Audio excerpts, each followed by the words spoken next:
young people for employment is at the heart of development plans in Senegal. In addition to the apprentissage program, the government is also working with the private sector through the creation of sectorial centers to provide young people with specific training using a competency-based approach that responds appropriately to business needs and facilitates employability after training. Les partenariats public-privé, c'est très important pour le développement des compétences techniques et professionnelles, puisque c'est tout simplement des modalités pour améliorer le lien entre la formation et l'emploi. Il est clairement reconnu que plus on implique le secteur privé à tous les niveaux du développement des compétences, que ce soit au niveau politique, stratégique, technique dans les pays, et plus on a de chances de conduire à une insertion des jeunes. C'est pour ça que l'axe des partenariats publics-privés a paru essentiel pour être partagé entre les pays. Et donc les centres sectoriels du Sénégal ont été identifiés comme un des bons exemples qui pouvaient être partagés. Depuis les assises de 2001, le Sénégal a sollicité les bailleurs pour réformer son système éducatif, notamment le système de la formation professionnelle, qui était d'ailleurs placé en termes de priorité comme la deuxième. Et donc, l'Agence française de développement est venue a répondu à l'appel du ministère de la formation professionnelle. On a confié la gestion du centre au privé. Et l'État les accompagne pendant 3 ans. Au cours de ces 3 années d'accompagnement, l'État verse ce qu'on appelle une subvention d'équilibre qui permet au centre de payer ses factures d'électricité, ses factures d'eau, ses factures de téléphone, ses salaires, le personnel.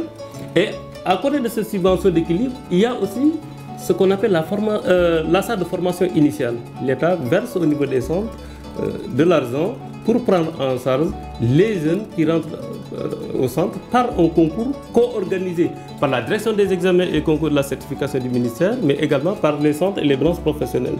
Ce qui fait qu'ils ont 2 soutiens financiers pendant 3 ans. À l'issue de la 3e année, la subvention d'équilibre État doit s'arrêter, mais la salle de formation initiale continue avec l'État.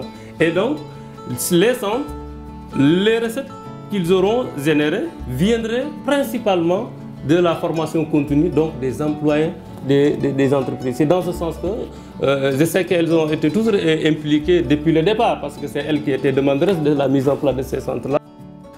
Le financement des centres sectoriels au Sénégal par l'AFD rentre dans le cadre d'une politique plus globale d'accompagnement de la coopération française, je dirais, et particulièrement de l'Agence française de développement, des politiques de l'État du Sénégal. Tous les projets que nous finançons ce sont des projets des ministères techniques donc, qui nous soumettent des demandes de financement, donc, qui demandent à l'AFD d'accompagner ces politiques-là. Et donc ces centres sectoriels rentrent dans ce cadre-là. The sectoral centers addresses 3 main areas in the 3 different centers: the Building and Civil Engineering Training Center, the Port Business and Logistics Training Center, and the Vocational Center for Agri-Food Industries and Trade. Nous avons plusieurs filières aujourd'hui pour le secteur BTP, bon, notamment la filière installation sanitaire, une filière maçonnerie BA, une filière voirie et réseaux divers, ainsi que 2 filières qui ne sont pas encore activées, c'est la filière étanchéité et la filière carrelage. Cet établissement a été créé pour les entreprises, donc pour le renforcement, pour la montée en compétence des agents des diverses entreprises du bâtiment et des travaux publics. Nous offrons aux entreprises du bâtiment et des travaux publics une formation modulable et flexible dans le cadre de la formation continue. L'objectif principal du centre, c'est de transmettre toutes les connaissances et compétences nécessaires se rattachant au domaine des métiers portiers, de la logistique et du transport. Et pour cela, se fixe quand même différentes missions, à savoir développer par tous les moyens appropriés la formation professionnelle dans le secteur du transport, de la logistique et de la manutention et des métiers portiers. L'objectif donc du centre, c'était de mettre à disposition des entreprises agroalimentaires du Sénégal un outil pour quand même mettre à niveau, perfectionner les ressources humaines des travailleurs des industries agroalimentaires. Nous utilisons ce qu'on appelle l'approche par compétences. Donc la formation est axée sur les compétences. Voilà, nous transmettons des compétences pour que le jeune qui sort d'ici, à la fin de son cursus, soit tout de suite opérationnel. Young people in these sectorial centers are trained on different specific areas. They acquire skills that are perfectly suited to the job market, thus they are assured of a secured future for employability. Nous nous occupons en fait de la formation professionnelle au niveau du centre, de tout ce qui est en fait installation sanitaire.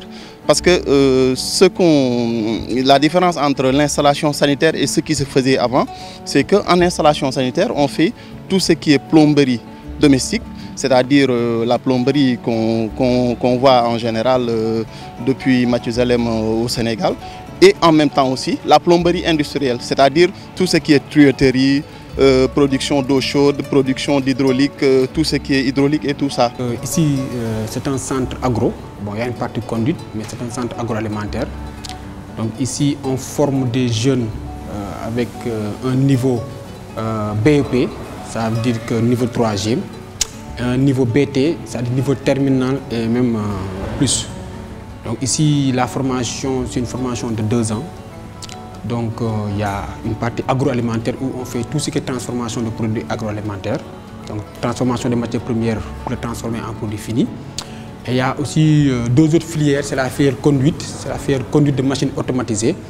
Là-bas aussi on forme des conducteurs et des techniciens de machines automatisées. Donc la partie agro, on forme des agents de fabrication et aussi des chefs d'équipe de fabrication. Donc la formation c'est 2 ans. Et c'est une formation où on va allier en même temps la formation ici au centre et une formation en entreprise.